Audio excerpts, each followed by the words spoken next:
제가 말씀을 본격적으로 나누기 전에 제가 그림을 하나 좀 준비를 했습니다. 하나 보여주시겠습니까? 네, 이 그림입니다.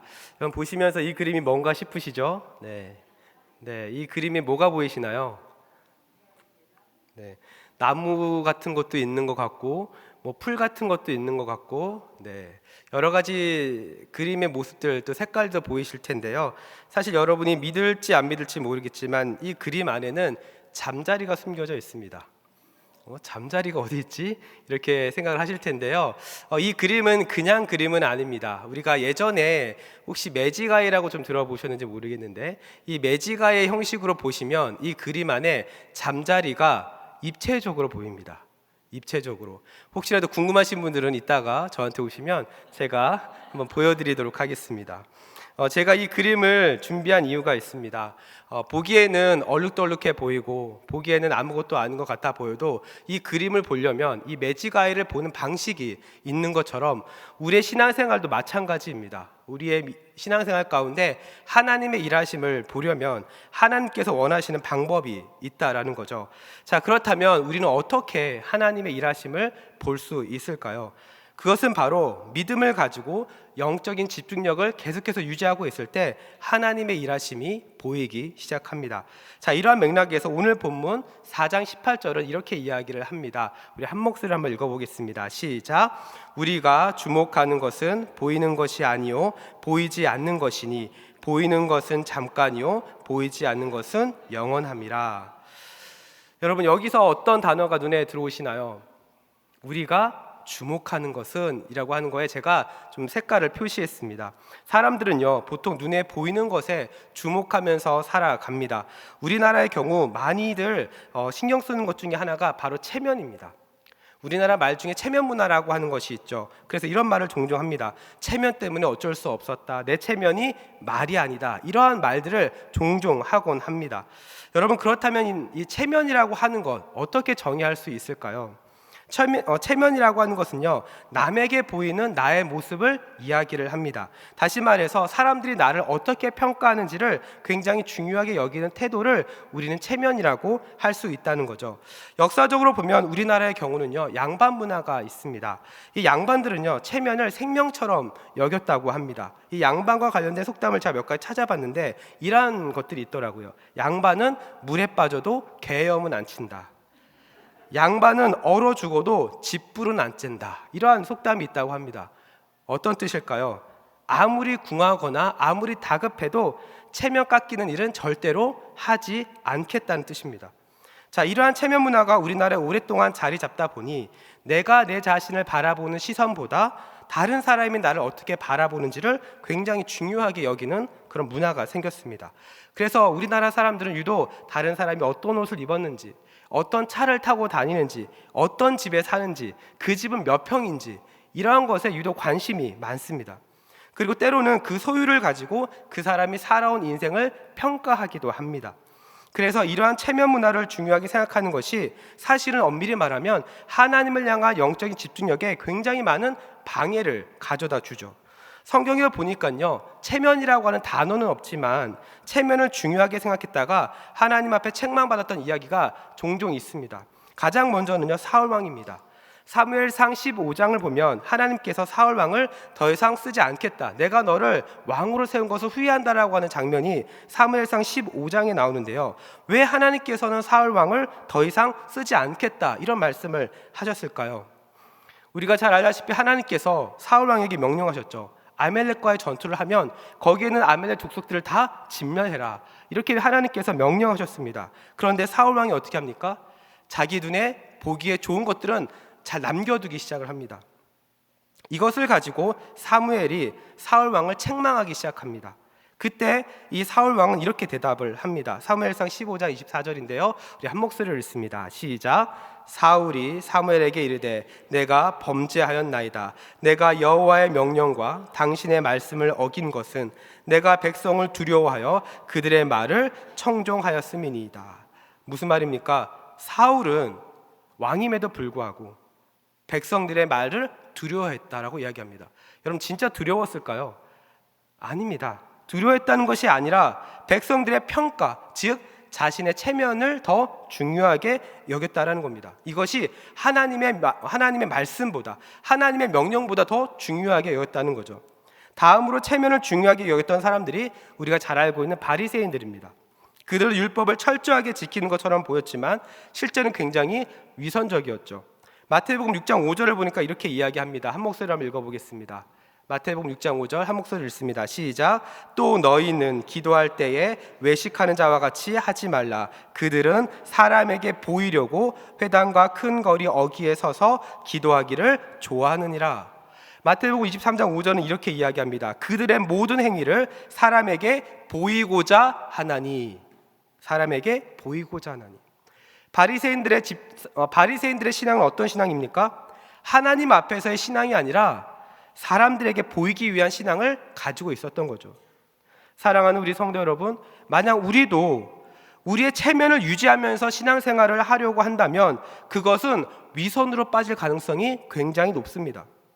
그리고 하나님은 우리의 마음의 중심을 보시기 때문에 우리가 눈에 보이는 것에 주목하기 시작하면 그때부터는요, 하나님의 일하심을 보기가 점점점 어려워지는 겁니다. 그래서 우리가 하나님의 일하심을 보려면 영적인 집중력을 계속해서 키워나가면서 보이지 않는 하나님께 우리가 집중해야 합니다. 우리 눈에 보이지 않지만 우리 하나님께서는 늘 나와 함께 하신다. 하나님은 이 모든 상황을 다 알고 계신다라고 하는 그 하나님의 눈을 우리는 의식해야 되는 거죠. 우리가 단순히 우리 눈에 보이는 것에 집착하기 시작하면 하나님에 대해서 하나님 일하심을 볼 수 있는 그 시간이 점점 줄어든다는 거죠. 그러면서 보이지 않는 하나님께 집중할 수가 없습니다. 그러면서 사람들은요, 자신의 인생을 낭비하면서 살아가기 시작하죠. 그런데 안타까운 것은 무엇이냐면 우리의 인생이 한 번밖에 없다는 겁니다. 우리의 인생은 길지 않다는 거예요. 그러면서 사람의 눈을 의식하면서 우리의 시간과 우리의 모든 인생을 낭비하면서 살아갑니다. 야고보서 4장 14절을 보니까 우리의 인생에 대해서 이렇게 설명합니다. 우리 한 목소리를 읽어볼까요? 시작. 내일 일을 너희가 알지 못하는도다. 너희의 생명이 무엇이냐? 너희는 잠깐 보이다가 없어지는 안개니라. 여러분, 야고보 사도가 우리의 생명을 무엇에 비유합니까? 안개에 지금 비유하고 있어요. 여러분, 안개는요, 아침에는 보이지만 해가 뜨는 순간 어떻게 될까요? 다 사라져 버려요. 다시 말해서 우리의 인생도 마찬가지입니다. 잠시 있다가 사라지는 존재입니다. 영원하지 않다는 거죠. 예전에 우리 어르신들이 아직도 내 마음은 낭낭 18세 이런 표현들을 이야기를 하셨었습니다. 저도 다음 세대 아이들과 있다 보니까 시간이 정말 빨리 지나간다고 하는 것이 느껴집니다. 여러분, 우리는요, 인생이 길다고 생각하지만 실제로는요, 굉장히 짧습니다. 그렇기 때문에 하나님께 주목하면서 하나님이 원하시는 곳에 더 많은 시간과 더 많은 에너지를 쏟으면서 살아가야 합니다. 또한 야고보가 생명을 안개에 비유했던 또 다른 이유가 있는데 우리의 인생은 언제 사라지는지 알 수 없기 때문에 그렇습니다. 다시 말해서 우리의 인생을 예측할 수 없다는 거죠. 아침에 자고 일어나서 눈을 뜨면 안개가 보입니다. 그런데 그 안개가 언제 사라지는지 알 수가 없는 거죠. 그래서 앞서 읽었던 이 말씀에도 너희는 내일 일을 알지 못한다라고 이야기를 했던 겁니다.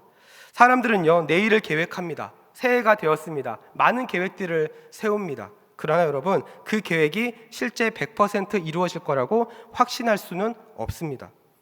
우리는 예측은 할 뿐 확신은 할 수 없다는 거죠. 우리는 뉴스만 보더라도 질병, 사고, 경제적 위기 이러한 일들이 너무나도 많이 발생합니다. 얼마 전에 발생한 항공기 사고나 지금 미국 LA에서는요, 산불이 발생했는데 이 산불이 난 규모가 서울 면적의 4분의 1이 다 탔다고 합니다. 무슨 말입니까? 우리의 인생은 우리가 통제할 수 없다는 겁니다. 그래서 우리는 늘 하나님 앞에 겸손하게 살아가야 합니다. 그러면서 하나님께 집중하면서 하나님께 주목해야 한다는 거죠. 그러면서 영원하신 하나님의 나라를 바라보면서 우리는 우리에게 주어진 매일매일의 삶에 감사하며 최선을 다하면서 살아가야 합니다. 자, 이러한 맥락에서 우리는 영적인 집중력을 계속해서 키워가야 하는 거예요. 이 집중력이 흔들리면 눈에 보이는 것에 주목하게 되고, 그리고 눈에 보이는 것에 집중하면서 교회를 다니면 하나님의 일하심을 보지 못하게 됩니다. 그러면서 교회는 다니지만 눈에 보이는 것에 집중하고 있기 때문에 하나님 일하심을 보지 못하기 때문에 어떻게 될까요? 안 믿는 사람이 더 잘 사는 것처럼 보이는 거예요. 교회는 다니지만 하나님 안 믿으면서 사는 사람들이 더 재밌는 거 많이 하는 것 같고 더 행복해 보이고 주말에는 여행도 가고 더 잘 먹고 잘 사는 것처럼 보이더라는 겁니다. 그러면서 하나님 믿으면서 사는 것이 오히려 더 손해보는 것처럼 느껴질 때가 있다는 거죠. 하지만 하나님의 일하심은 보이지 않는 그 하나님께 집중하면서 반응할 때 하나님의 일하심이 더 분명하게 나타납니다. 이 부분을 잘 보여주는 것이 열왕기하 6장에 등장하는 하나님께서 아람 군대를 물리쳐 주시는 장면입니다. 이 열왕기하 6장을 보면요, 이 당시 아람 왕이 이스라엘을 정복하려고 해요. 그런데 하나님께서 이 엘리사를 통해서 이스라엘 왕이었던 여호람에게 이 아람 왕의 작전을 알려주게 됩니다. 그리고 이 사실을 이 아람 왕이 알게 돼요. 그러자 이 아람 왕이 자신들의 계획이 들켰다는 것을 알게 되고 이 엘리사가 있는 도단성을 다 군대로 다 둘러싸 버립니다. 그리고 이 엘리사의 종이었던 사람이 아침에 자고 일어났더니 자신의 그 지역이 그 성이 다 지금 군대들로 다 둘러싸여 있는 거예요. 이때 이렇게 이야기를 합니다. 열왕기하 6장 15절 말씀입니다. 우리 한 목소리를 읽습니다. 시작. 하나님의 사람의 사환이 일찍 일어나서 나가 보니 군사와 말과 병거가 성읍을 에워쌌는지라. 그의 사환이 엘리사에게 말하되 아, 내 주여, 우리가 어찌하리이까 하니. 여러분, 이 사환이 왜 이렇게 반응했을까요? 눈에 보이는 현실 때문에 두려움과 절망에 빠진 겁니다. 다시 말해서 눈에 보이는 것이 지금 어떻게 될까요? 거기에 자기의 마음을 빼앗긴 거죠. 이때 엘리사가 다음과 같이 이야기합니다. 우리 16절인데요. 한 목소리 읽겠습니다. 시작. 대답하되 두려워하지 말라. 우리와 함께한 자가 그들과 함께한 자보다 많으니라 하고. 여러분, 자신을 죽이려고 온 군대 앞에서 엘리사는 어디에 주목을 하고 있습니까? 우리와 함께한 자, 바로 하나님의 시선, 하나님께서 보내신 군대에 더 주목을 하고 있는 겁니다. 그리고 하나님께 다음과 같이 기도를 하죠. 우리 17절입니다. 한 목소리 읽어보겠습니다. 시작. 기도하여 이르되 여호와여 원하건대 그의 눈을 열어서 보게 하옵소서 하니 여호와께서 그 청년의 눈을 여심해 그가 보니 불말과 불병거가 산에 가득하여 엘리사를 둘렀더라. 사랑하는 여러분, 엘리사의 종은 처음에 아람 군대만 보고 낙심했습니다. 그러나 엘리사는 보이지 않는 하나님께 반응하며 거기에 주목하며 하나님께서 보내주신 하나님의 군대를 보면서 마음 가운데 담대함이 있었던 거예요. 여러분, 이 전쟁이 어떻게 마무리되었을까요? 열왕기하 6장 23절을 보니까 아람 군대가 다시는 이스라엘 땅에 들어오지 못하게 되었다라고 이야기를 합니다. 사랑하는 우리 성도 여러분, 우리의 인생도 마찬가지입니다. 눈에 보이는 현실만 보면 낙심할 일이 얼마나 많습니까? 그러나 눈에 보이는 것에 주목하기보다 보이지 않는 하나님께 주목할 때 우리 하나님은 보이지 않는 곳에서도 여전히 여러분을 위해서 일하고 계심을 여러분 믿을 수 있기를 축복합니다. 그래서 우리 대전중앙의 모든 성도들은 이 영적인 집중력을 가지고 끝까지 하나님 일하심을 볼 수 있기를 간절히 소망합니다. 자, 여러분, 그렇다면 우리가 영적인 집중력을 가지고 하나님의 일하심을 볼 때 우리 안에 어떤 영적인 변화가 나타날까요? 이 부분을 가지고 함께 나누고 우리 기도하는 시간을 갖고자 합니다. 자, 우리가 영적인 집중력을 가지고 하나님의 일하심을 바라볼 때 우리 가운데 누릴 수 있는 영적인 유익은요, 겉사람과 속사람의 그 차이를 우리가 발견하게 된다는 겁니다. 오늘 보면 16절 말씀입니다. 우리 다시 한번 읽어보겠습니다. 시작. 그러므로 우리가 낙심하지 아니하노니 우리의 겉사람은 낡아지나 우리의 속사람은 날로 새로워지도다. 여러분, 오늘 본문의 바울이 겉사람과 속사람을 나누는 이유가 무엇일까요? 그리스도인의 이 삶에는요, 고난과 하나님의 영광이 함께 존재하기 때문에 그렇습니다. 이 부분을 NLT 영어 성경에 보니까 겉사람을 body라고 하는 단어를 썼어요. 육체라고 하는 뜻이죠. 그리고 속사람을 spirit, 영혼이라고 하는 단어로 번역을 했습니다. 다시 말해서 우리의 겉사람, 육체는 어떻게 된다고 이야기합니까? 낡아진다고 이야기를 합니다. 여러분, 이 부분에 동의하십니까? 동의하셔야 합니다. 왜냐하면 우리는요, 시간이 가면서 늙어질 수밖에 없기 때문에 그렇습니다. 아무리 의료 기술이 뛰어나고 아무리 미용 기술이 발달해도 모든 사람은 시간이 지나면 늙어가기 마련입니다. 힘은 약해지고 예상하지 못한 질병들이 찾아옵니다. 왜냐하면 우리가 그만큼 우리의 몸을 많이 썼기 때문에 그렇죠. 이렇게 많은 사람들은요, 겉사람의 모습에 집중할 때에 여러분 영적인 집중력을 가진 사람은 어디에 집중합니까? 속사람에게 집중한다고 말합니다. 왜냐하면 겉모습은 시간이 지나면서 약해지지만 속사람은 어떻게 된다고요? 날로 새로워지는 것입니다. 이 속사람은 하나님을 경험하고 하나님 만날 때마다 계속해서 새로워지는 거예요. 이렇게 속사람에 집중하는 사람은요, 계속해서 성장합니다. 영적인 능력들이 나타납니다. 그리고 어떠한 어려움을 만나도 쉽게 무너지지 않습니다. 사도 바울도 자신이 겪고 있는 이 고난을 고린도후서 4장 8절부터 10절 말씀을 보니까 다음과 같은 표현을 썼습니다. 사방으로 우겨쌈을 당하여도, 답답한 일을 당하여도, 박해를 받아도, 거꾸러뜨림을 당하여도, 이런 표현을 썼어요. 그런데 이 표현들이 어떻게 반전으로 이어집니까? 쌓이지 아니하며, 낙심하지 아니하며, 버림받지 아니하며, 망하지 아니하고, 이렇게 이야기합니다. 그리고 어떻게 마무리합니까? 예수의 생명이 우리 몸에 나타나게 하려 함이라. 이것이 사도 바울의 고백이었습니다. 여러분, 바울은요, 복음을 전하면서 말할 수 없는 고난을 겪었습니다. 고통을 경험했습니다. 심지어 그의 몸에 육체적인 지병도 있었습니다. 바울은요, 하나님 앞에 기도했습니다. 하나님, 나의 이 병을 고쳐달라고 하나님 앞에 기도하죠. 그러나 하나님은 그 병을 고쳐주지 않으십니다. 그럼에도 사도 바울이 이런 고백을 할 수 있는 이유가 무엇입니까? 겉사람에 집중하지 않고 속사람에게 집중하며 영적인 집중력을 그는 계속해서 가지고 있었기 때문에 그렇습니다. 그래서 바울은 고린도후서 12장 9절에 다음과 같이 이야기를 하는 겁니다. 우리 한 목소리 읽겠습니다. 시작. 나에게 이르시기를 내 은혜가 내게 족하도다. 이는 내 능력이 약한 데서 온전하여 짐이라 하신지라. 그러므로 도리어 크게 기뻐함으로 나의 여러 약한 것들에 대하여 자랑하리니 이는 그리스도의 능력이 내게 머물게 하려 함이라. 약할 때 강함 되시는 하나님, 그 하나님을 고백하는 겁니다. 그 하나님을 자랑하고 있습니다. 여러분, 만약 바울이 이 원리를 깨닫지 못했다면 우리가 알고 있는 바울은 아마 없었을 겁니다. 사랑하는 우리 성도 여러분, 훌륭한 조각품이 어떻게 만들어집니까? 그냥 나무를 갖다 둔다고 해서 저절로 작품이 생기지 않습니다. 조각가는 그 날카로운 칼로 그 칼과 끌을 사용해서 불필요한 부분을 다 깎아내기 시작합니다. 깎아내고 또 깎아내서 정교하게 만들어가죠. 우리의 인생도 마찬가지입니다. 하나님은 예수 그리스도의 형상으로 여러분을 깎고 다듬어 가십니다. 그 과정에서 고난과 어려움을 만나게 되죠. 그러나 이 과정에서 영적인 집중력을 가지고 속사람을 계속해서 새롭게 해 나간다면 이 과정이 하나님의 걸작품을 만들어가는 과정임을 깨닫게 되는 겁니다. 그래서 오늘 보면 17절에 뭐라고 이야기합니까? 우리 한 목소리 읽어볼까요?